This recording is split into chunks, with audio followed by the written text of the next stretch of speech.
Hello and welcome to the Arise interview, where we take time to reflect on the big stories from the news and on the fortunes and affairs of the world in an hour of conversation with commentators, analysts and thought leaders. I'm Charles Enyegulu. Coming up in the next 60 minutes, our focus today is the classic 1960s novel by Cyprian Ekwensi called Jagua Nana, about an aging prostitute who is something of a force of nature, with men of all ages untypically falling for what is an overweight woman in her 40s. But she's not just a prostitute, she's also a peacemaker, stepping into the breach between warring families, bringing a squabble over tribal lands to an end, and also engaging in politics with fatal results. And it wouldn't be a story set in Nigeria if it didn't have elements of political corruption, bribery and intimidation, along with lots of lies and manipulation. And always there is the nightlife, where Jaguar sells herself in the hedonistic world of 1960s Lagos. An analysis of the classic novel Jagua Nana by Cyprian Ekwensi in a moment.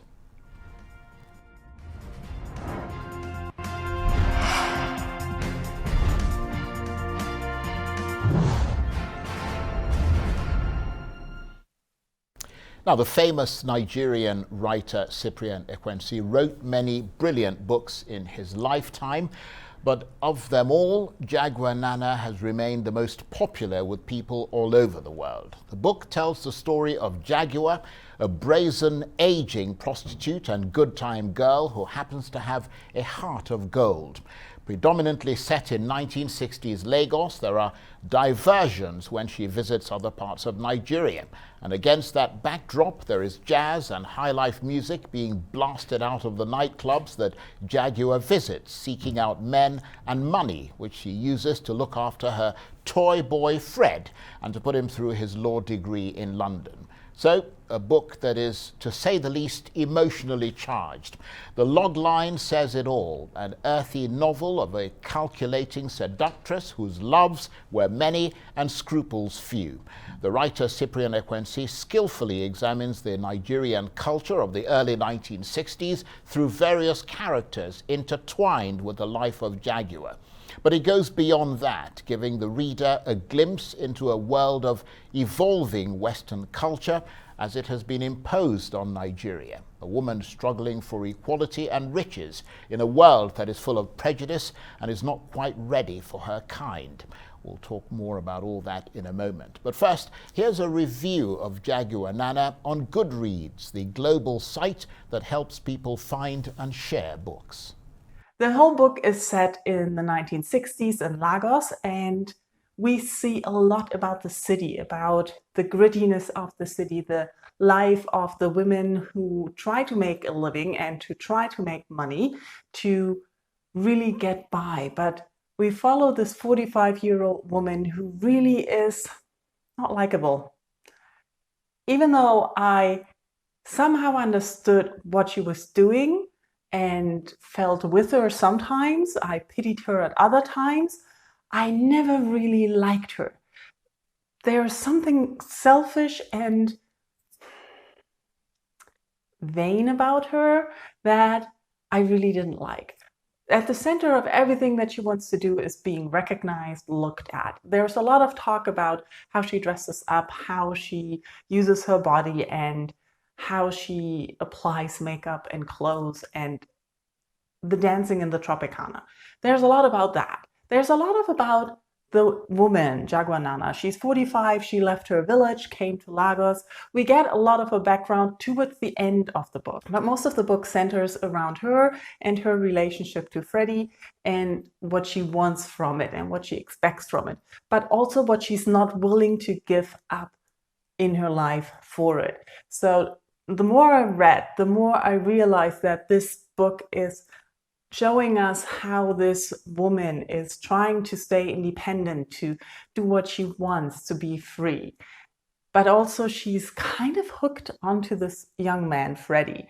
And it's very interesting to see where the book goes. Their relationship is only part of what's going on. The bigger picture is the life of the woman in Lagos and her background. We see a lot about how life is in Lagos, but we also see the difference between city life and village life, because at some point she goes to visit her family and Freddie's family and things happening there. And it's very interesting. There's a lot of politics going on in the village politics, but when she comes back, she gets involved with a politician, and we see a lot about an election in Lagos and a lot of background there, but all from her point of view. And she's not the smartest when it comes to politics and everything. It's very interesting. I really enjoyed reading it. Well, for more on that classic novel, Jagua Nana, written by the celebrated Nigerian author Cyprian Ekwensi, I'm joined now in the studio by his son, GeorgeEkwensi, who's currently chairman of the Cyprian Ekwensi Foundation, and by the newspaper columnist Wole Olaoye, who's also chairman of the PR company Diametrics Limited, and was a close associate of Cyprian Ekwensi in his later years. And via online WebEx, we're also joined by the immediate past president of the Nigerian Association of Authors, Denja Abdullahi, who is a director at the National Council for Arts and Culture in Nigeria. Gentlemen, thank you very much indeed for joining us, and hopefully we'll have a really nice chat and analysis about not only this famous writer, but also a work that has become synonymous with the type of popular fiction that he wrote. But let me go first to you, George, because obviously you are his son. I've heard that Cyprian Ekwensi's early life was a big influence on the novel Jagua Nana. He was said to have lived in mainland Lagos in the 1950s and would use his window to hear the hustle and bustle of life and to observe unseen people in the city. Tell us about that experience as you know it. Well, after his education in the northern part of Nigeria, he moved to the University of Ibadan. And then from there, he came back to Lagos. He taught at Iwobi College and also read pharmacy before proceeding to the UK. So while there, as a young man, he was able to observe most of the things we now hear and read in the books like People of the City and Jagua Nana. You know, the nightclub lives as a young man, his observation through that window you just talked about. So he was able to see a lot. You know, he preferred to live in the middle with the people so that he can experience. He walked into the markets, he walked wherever he can, and at a glimpse he can pencil something and make, you know, a lot out of it. Yeah, he must have scribbled lots of notes. Oh, I sure, can imagine. sure. But let me come to you, Wole. Of course, Jagua Nana, we know it to be a bold, moving, entertaining, but also controversial classic, which was set in Lagos of the late 50s and early 60s. How do you think Lagos affected Cyprian Ekwensi as a writer, particularly with regard to Jagua Nana? Thank you. I think the first thing to say is that Cyprian Ekwensi was a citizen of the world. That's the first thing. He was as cosmopolitan as they came. At that time, a lot of people would have thought maybe he was ahead of his time. Don't forget, at a stage in his life, he was a broadcaster. He had been a teacher. He had read pharmacy. He was a writer. He was a forestry officer. He was a forestry officer. So he had been many things. But more importantly is the fact that he was a citizen of the world. He knew his way around Lagos. He was part of the emerging class of top middle class professionals who had gone abroad and come back and were part of the nightlife. A good deal. It's going to be difficult to imagine something you've never experienced. For Cyprian Ekwensi, he had a very keen sense of observation, and I can imagine that from his experience of nightlife, He had seen so many Jagua Nanas. He had seen so many Freds. He had seen so many of those characters, including the politicians. A lot of people like to reduce Jagua Nana just to the sexual aspect of the lady. But if you looked at the way which is why it was controversial at the time. Which was why it was, even the Nigerian parliament had to come up and, you know, say, no, this book is not a book to be read. Yeah. But why did they do that? It was because it mirrored them. Most of those big men and politicians you saw in Jagua Nana were potty in the hands of the prostitute. And he incorporated a lot of that into the book. And a lot of people recognized themselves in the book, and they didn't like it. Right. Let me just ask you to hold there, and let me bring in Denja Abdullahi, who's joining us via WebEx. He is the immediate past president of the Nigerian Association of Authors. Thank you very much indeed for joining us. And one of the things that makes Jagua Nana so enduringly popular, and why its storyline still resonates today, as Wole was saying there, is because it's a story about the life of a prostitute, full of all the real emotions that go with it. And it shows a side of Lagos that is still the same today, some 61 years after independence. Okay, what is your question? Well, I think why Jagua Nana is a very popular text is because it's about social realism. It belongs to the genre of popular literature. You know, popular literature is a literature that is written for the masses, for people to enjoy. And you can trace Cyprian Ekwensi's evolution as a writer from those days of the popular Onitsha market literature in the 40s, where he was sort of pioneered that very thriving, very rich literary genre, that is Onitsha market literature, where you see at the crest of after the World War, people were very expressive of their social experience and personal experiences, and it led to a plethora of texts that mirrors particularly the social life of the people. And okay, I'm going to ask you, Abdullahi, I'm really sorry to interrupt you. I've got to take a break, but we'll come straight back to you as soon as we get back. You're watching the Arise interview. Plenty more still ahead as we continue our analysis of Jagua Nana, the classic 1960s Nigerian novel by Cyprian Ekwensi. Stay with us. Welcome back to the Arise interview. I'm Charles Enyekolu. Now, it's one of Africa's best-selling books, Jagua Nana, by the celebrated Nigerian novelist and winner of numerous international prizes, Cyprian Ekwensi. Written in 1961, it's a classic novel that came to define popular Nigerian literature with its depiction of real-life events in Lagos of the 1960s, telling the story, sometimes farcical, sometimes tragic, of Jagua Nana, an aging prostitute searching for something she can't quite grasp, a source of drama wherever she goes.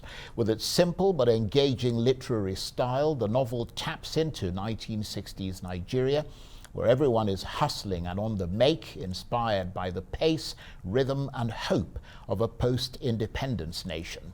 And a woman like Jaguar must find her own unconventional path to fulfillment. But more than anything else, Jagua Nana gave Nigerian literature an international voice. And with me in the studio, Cyprian Ekwensi's son, George, who is currently chairman of the Cyprian Ekwensi Foundation, and the newspaper columnist, Wole Olaoye, who is also chairman of the PR company Diametrics Limited and was a close associate of Cyprian Ekwensi in his later years. And with me via online WebEx, the immediate past president of the Nigerian Association of Authors, Denja Abdullahi, who is a director at the National Council for Arts and Culture in Nigeria. Thank you for staying with us, gentlemen. And let me come straight back to you, Mr. Abdullahi. Apologies for interrupting you when you were speaking earlier. And you were telling us about the book Jagua Nana and why it's enduringly popular. Well, it will be popular because it is a socialist, realist text. You know, social realism. I think Cyprian Ekwensi pioneered that kind of writing in Nigerian literature, drawing back from the Onitsha market literature John, literary movement that happened in the 40s after the World War, after the Second World War, where Ekwensi is also regarded as the pioneer of that John, where you see a flourishing practice of people writing pamphlets that talks about love, that talks about eroticism, that talks about their perception of morality in society, that recounts some very private personal experience. He wrote When Love Whispers in 1948 to pioneer that genre of literature. Now, if you look at it and when you now later read Jagua Nana, you will see that it is a further development and a heightened form of that socially realist test. And when you write about what happens in society without pretending, without coloring it with any high-sounding metaphorical word or trying to philosophize social reality, when you do that, you capture the society in its real sense. The underbellies of society will show. And in a city like Lagos, which is the locale of Jagua Nana of the 60s, we knew what was happening then. That city is a boisterous city of so many things happening, the good, the bad, and the ugly. And we all know more of the ugly happen in that kind of place than the good. So Cyprian Ekwensi captured all this in Jagua Nana, and it is a very entertaining test in terms of, and it also pioneered writing in pidgin, the language of the people, the outside world, the Lagos of that time. The language is pidgin English, and for the first time in Nigerian literary text, that came out very effusively in Jagua Nana. There's a way you can even relate Cyprian Ekwensi as a writer to Fela Anikulapo Kuti as a musician. The period in which they all lived, the tribe and which they sang and wrote about, were a period where there was a lot of flux in society. Society was booming, but with a lot of ease that the singer, Fela Kuti, was mirrored those ease in his writing. And people were not happy. People were not happy with Fela talking about the rot in society, talking about prostitution, talking about violence, talking about oppression. People were not also happy with Cyprian Ekwensi because it revealed the underbelly of Lagos life in Jagua Nana. And the ordinary people they love it. But like Mr. Wole Olaoye said, those who see in that book what they have created, they were not happy with the text. So social realism will always prevail. It will always endure because it's a mirror of society. And the writer is not really encouraging whatever it is being seen in the text, but trying to show us to see where our problem lies and so that we can overcome it. That, I believe, is the enduring aspect of Jagua Nana, and it will continue to be read by people who want to know what life was at that period. Right. That's a very, very interesting analysis that you've given there. And I think the point you made about Pidgin English being introduced into the literature of Nigeria is particularly poignant, because I was reading somewhere this international reviewer was looking at the book. They're based in Europe, and they were saying that they didn't obviously understand Pidgin English, but they were so fascinated by the book itself and what it was trying to communicate that they went and started scurrying around the place, ringing people to get them to translate the Pidgin English so they could get the full picture. But let me come to you, Wole, because what makes Jagua Nana, in addition to what we said, additionally compelling is the interaction between her, an aging prostitute, and Fred, the young man who was her lover. And Fred knew he was being lied to all the time because she was obviously seeing other men. Yeah. Yet he convinced himself that Jaguar was telling him the truth. So very sad, very touching, but a real study in interpersonal relationship. A real study in interpersonal relationship, and also a big lesson in how real life happens. Apart from what people like to imagine, utopia, and in real life, it doesn't get nastier than that, and real life is nasty. Jagua Nana, as portrayed by Cyprian Ekwensi, and if we look at what's happening in the society now, was the original sugar mommy.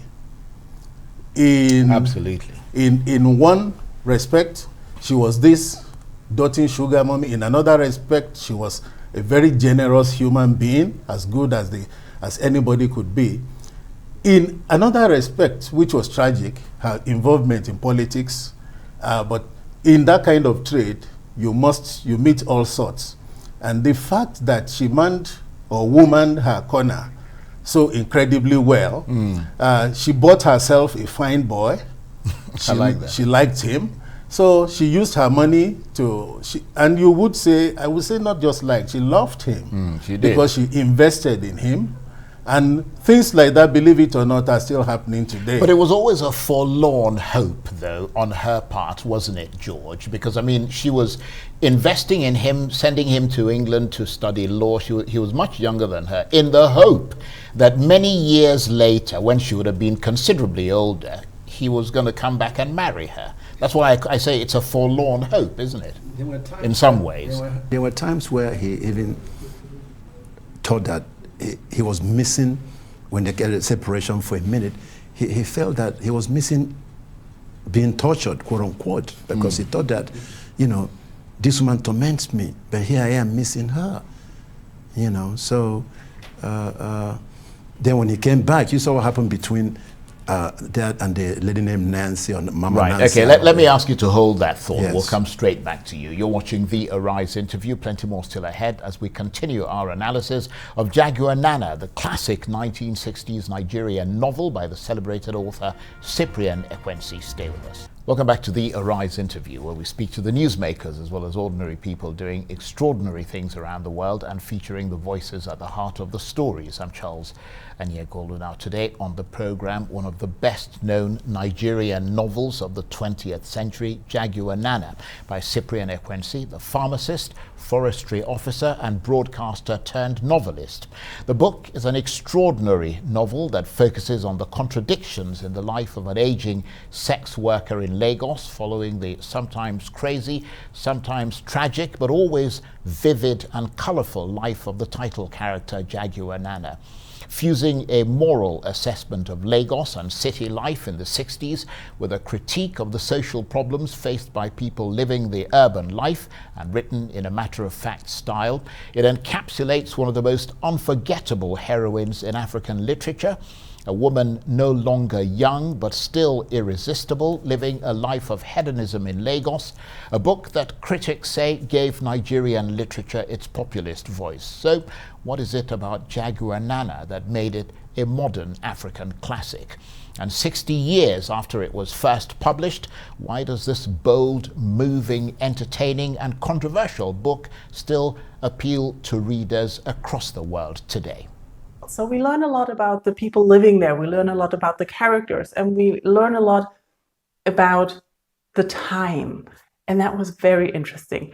I still think the character, Jagua Nana, she's spiteful, she's mean, she's very selfish. And at other times, she's very nice. And she just wants things that she basically sabotages herself a lot.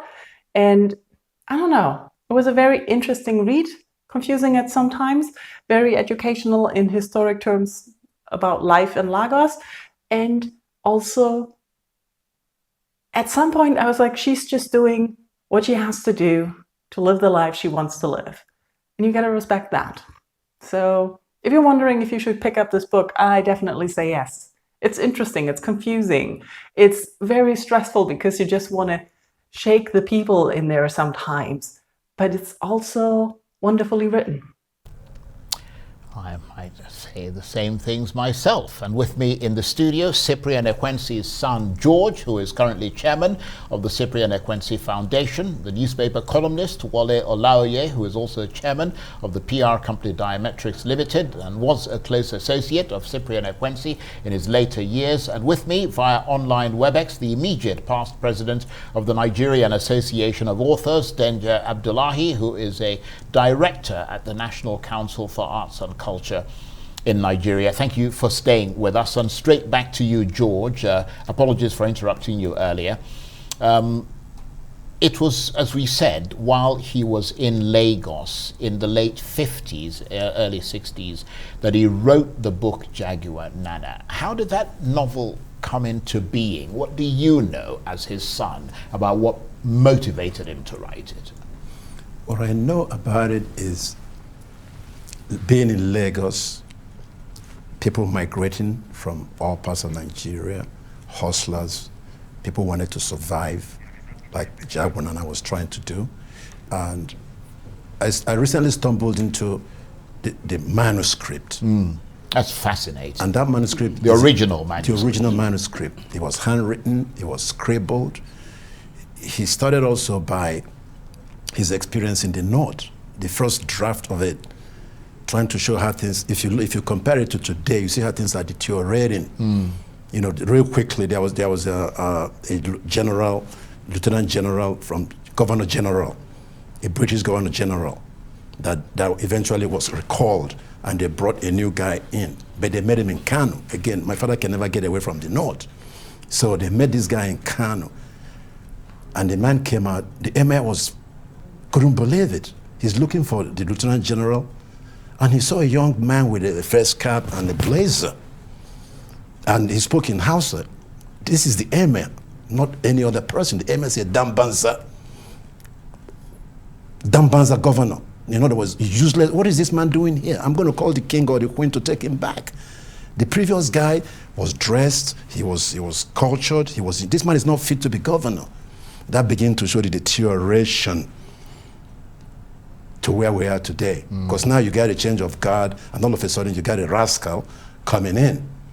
You know, so that's how the manuscript started evolving. So it went from that quick meeting of the governor back to Lagos and the various scenes.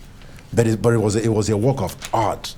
When you see the scenes, the casting, the chapters by chapter, it's marvelous. No, absolutely. I have to agree with you. Let me come to you, Denja Abdullahi, who is talking to us via WebEx. I'm just wondering, this book, just listening to George there, has so many strands to it. It pulls you and propels you in so many different directions, because there are texts, there are subtexts, there are layers behind it and so on.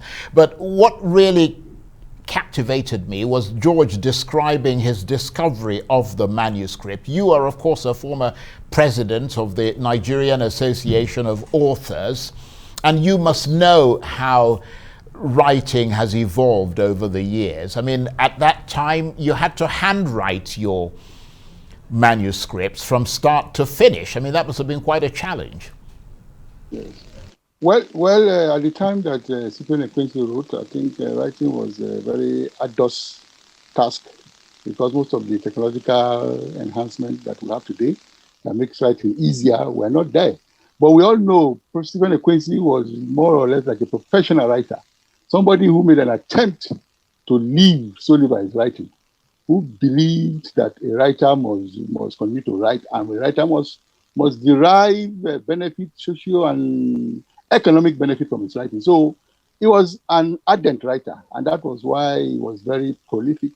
He turned out a lot of things, and he was also concerned with the marketability of whatever he wrote then. Jagua Nana was a text that could, because of its popular appeal, because of its accessibility of the language, because of the realism embedded in it, it's a text that could have sold millions and make any writer very rich.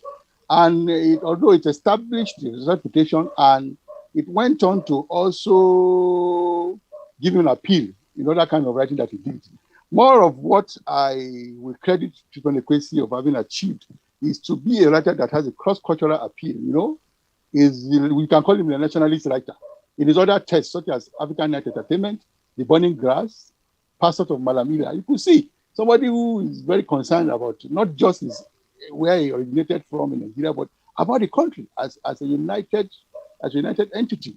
And a writer like that will always find something to write about. He's a writer that lived among the people, that connected with them, even in his writing method. You could see that he was vantageably placed where he could observe what was happening around him. And those things that he observed entered into his writing. So I think he, as a writer, writing has evolved. But what you will see is that a lot of people have reconnected back to Ekwensi. Much of the writing that is happening now by the young one, contemporary writing, you don't say a text is taboo or a subject is taboo to anybody now. People write even more, what do you call it, graphically than Ekwensi today. Many of the younger people that write today, they write about subjects that were, those are the subjects Ekwensi was writing about, that people were trying to tell him that you don't go to this. People were trying to suppress his imagination because they feel he was writing erotism, he was writing pornography, and Right. he faced a lot of barrage from critics at that time. But you could see what is happening today. People, the writing Absolutely, today, I agree with you. I mean, certainly the writing has changed, but also he was a tremendous influence on a lot of people today. I was reading Chimamanda Adichie, who is one of the arguably the most famous Nigerian writer today internationally, talking about the way that Cyprian Ekwensi generally, but in particular Jagua Nana, had an enduring influence on her. And let me come to you, Wole, because I think that what really fascinates me about this book is the way in which it tells the story that many of us today might not even be aware of, which is that time of Nigeria in the mid-20th century, a time of modernity arriving and taking root and layering itself over the local and the indigenous, the wonderment of the motor car and electricity, the musical instruments, the nightclub. So things that we take for granted today in the 21st century, which were wonderments at that time. And he captures that in his books, doesn't he? He does. And it mirrors the society. Jagua Nana is a true picture of the society as at that point it was written. Some other writers concentrated on historical stories, narratives.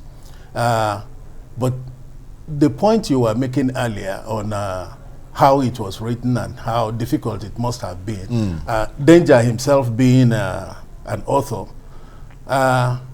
must have known Cyprian Ekwensi's ubiquitous a small typewriter. It was always, wherever you saw him, his typewriter was of course, there. you knew him personally, didn't you? Yeah. Yes, he had. And if he had anything that came in his mind, even if it was in the middle of the market, he would find somewhere, park, and quickly put that down. He would say, no, you know it will fly away if you don't put it down. So you can imagine the society at that time was used to reading historical things. Oh, this is how we used to be before the white man came and all that. And this man is showing you this is how we are now. And people were aghast. They say, wow, is that what we are? It was a real true mirror. And about time too, because at that time, the struggle between modernity and traditionalism had reached, even in the political sphere, as you will remember, the top of consideration in terms of public discourse. Politicians now had to discard their three-piece suit for... and if you read Jaguar, all those things just came in, played out. The traditional role of a woman being coy and all that. Modernity was taking that away from some women like Jagua Nana.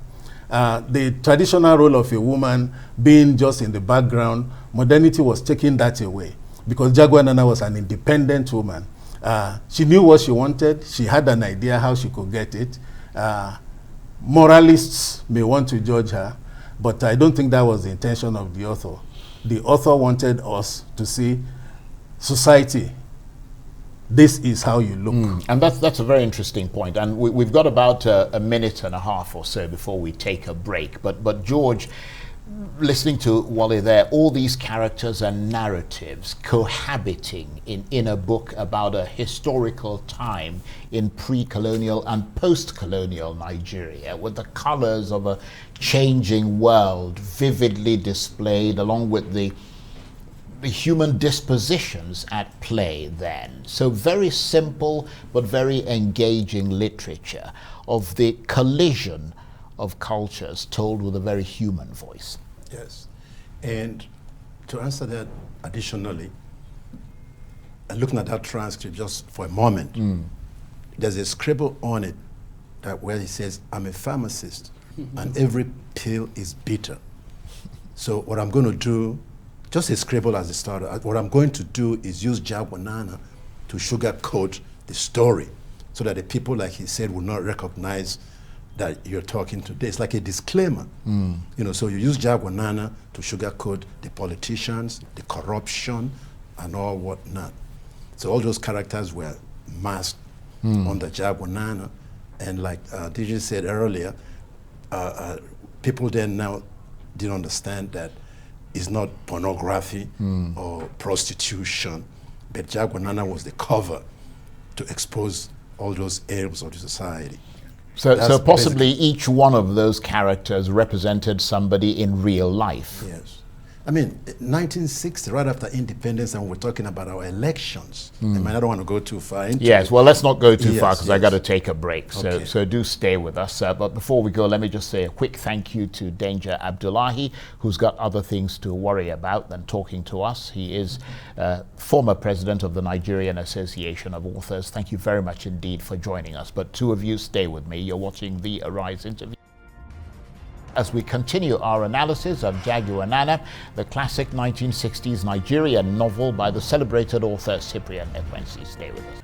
Welcome back to the Arise interview. I'm Charles Onyegolu. Today we are discussing the legacy of one of Africa's greatest and most recognizable writers, Cyprian Ekwensi, author of some of the continent's most famous books, including People of the City, Passport of Malam Ilya, Drummer Boy, Burning Grass, just to mention a few, and of course the global bestseller Jagua Nana. Originally from Anambra State, Ekwensi was born in Minna in present-day Niger State. His father was a famous elephant hunter and storyteller.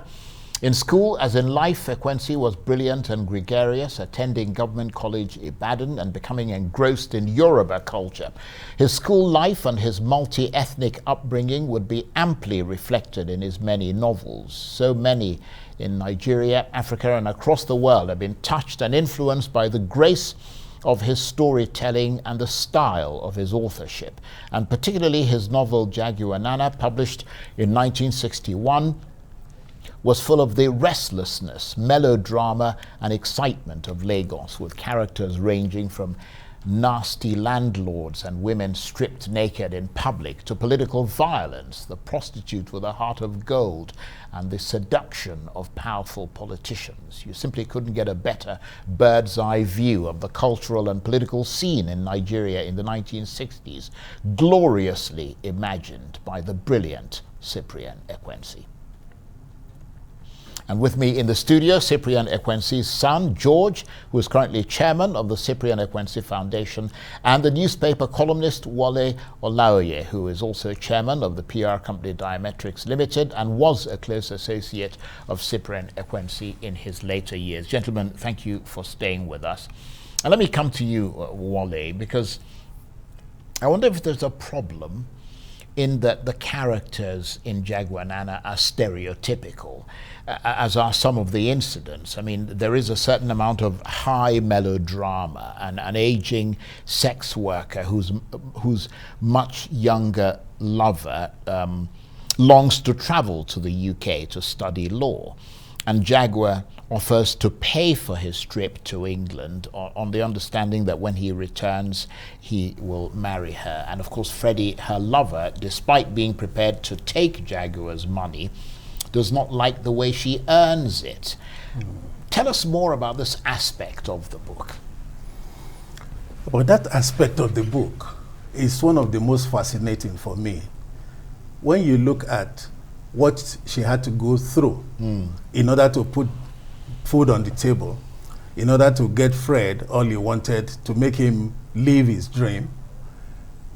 That's why I said, the author does not want us to be moralists when it comes to that. Now, when it comes to being stereotypical, Jagua Nana is more than stereotypical, because it's not every prostitute that is generous. It's not every prostitute that is socially conscious. It's not every prostitute. There was some element of liberation in terms of who Jagua Nana was. That's a good point. If you look at her very closely, you will find that she was a pioneer feminist in a way. Absolutely. And she didn't want freebies. She wanted to work for her money. How she had to work for her money, or what she had to do, she did what she had to do to get what she had to get. as far as she was concerned. But when you now look at the young man, Fred, there are many Freds today. And it just happens that modernity, when modernity met our culture, things evolved, things changed, morality changed, society changed. And when you look at the mix, it is that combustible mix that makes Jagua Nana such a riveting story, because it's so true. And there are no pretenses. As Denja said earlier, you can look at the language, look at the use of pidgin, which is the language such a person who is not well lettered would use. And the facility with which Ekwensi brought this out in the novel is just incredible. I agree. And George, you were talking, making a very good point earlier about the fact that the book is a satire. In other words, it's about real characters, but it's couched in that period of the 1960s. And a lot of people didn't want to confront that because it was like, good God, I mean, is this who we are, sort of thing. But perhaps most of all, beyond the specifics of Jagua Nana, this was representative of the African novel coming to the world stage, led by the likes of Cyprian Ekwensi, Chinua Achebe, Wole Soyinka, Ngugi wa Thiong'o, Okot Bitek, Chukwuemeka Ike. These people were, Chukwuemeka Ike, of course, with that famous book, Toads for Supper. Yes. Even the title alone is brilliant, isn't it? I mean, but a new way of narrating stories and plays that suggested a different perspective, a more confident perspective, and the rest, as they say, is history.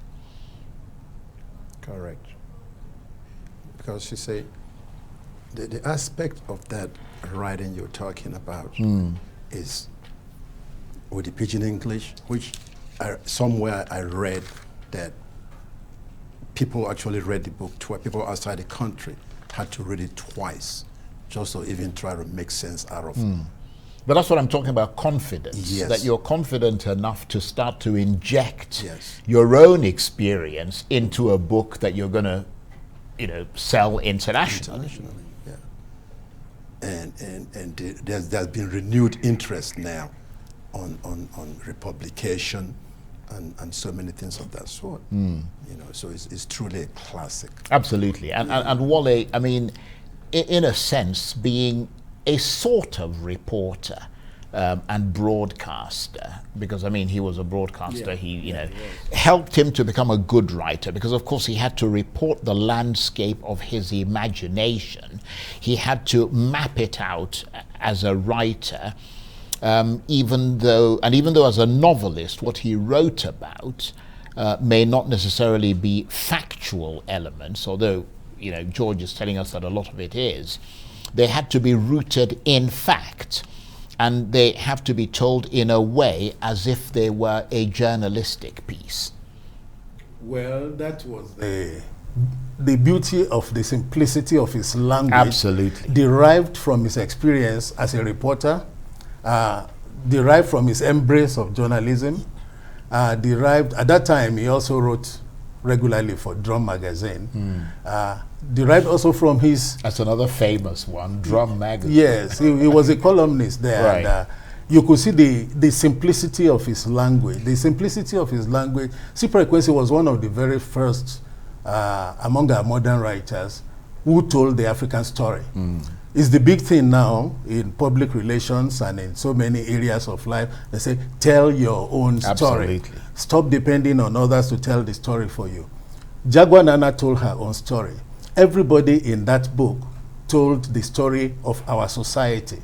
The book itself mirrors Nigeria as at 1961. Yes. And many things that have happened since then, so that book came before its time, actually. Because absolutely. A lot of those things now can be replicated. That's a good point. We've got about a minute. Let me give the last word to George, because I'm curious, George, he left Nigeria for the UK, studied pharmacy at the University of London. Why did he study pharmacy and not something associated with writing, for which he became famous. Why didn't he study literature or something like that? He's already started writing. He's already published a few books before he went to the UK. But he read a book by a failed author. The title of this book was Bread and Butter. He was advising young writers that you have to have something to fall back to, just in case you fail like he did. He had manuscripts that were never published. So my dad said, wait a minute, this guy is right. Let me go and have something that I'm going to do, just in case, you know, I don't do well in writing. Like, not everybody's going to be a successful musician or a soccer player, whatever the case might be. So he went and did that was the only reason why he did it. Well, I'm glad he did not only, well, not so much pharmacy, but I'm glad he became a success at his writing, or we wouldn't be here talking about this. GeorgeEkwensi, I want to thank you very much indeed for giving us the time. He is currently chairman of the Cyprian Ekwensi Foundation, and of course Wole Olaoye, newspaper columnist, chairman of the PR company Diametrics Limited, and close associate of Cyprian Ekwensi in his later years. Thank you very much indeed. That's it for this edition of the Arise interview. Join us again tomorrow. From me and the entire team here in Abuja, bye-bye, and thank you for watching.